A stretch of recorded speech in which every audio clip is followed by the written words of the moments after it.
Hi guys, welcome to my channel. This Sunday is the third Sunday in Advent. We say Gaudete Sunday, which means rejoice. John the Baptist was a link or a bridge between the Old Testament and the New Testament. He was like a root of the tree. The Old Testament is like a ground as a foundation.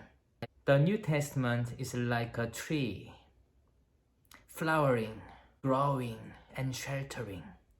John the Baptist like a root of the New Testament, which is rooted in the Old Testament.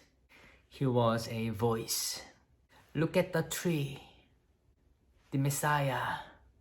John the Baptist was a bridge.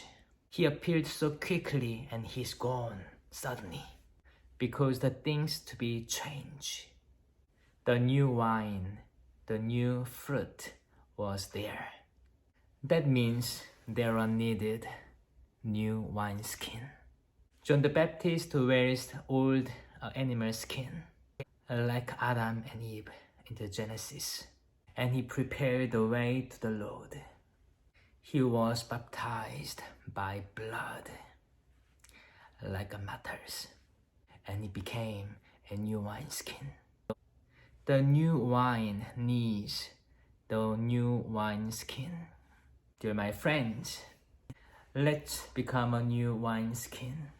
Let bygones be bygone.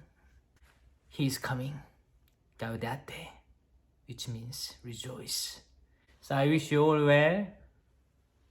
Take care. God bless you. Bye.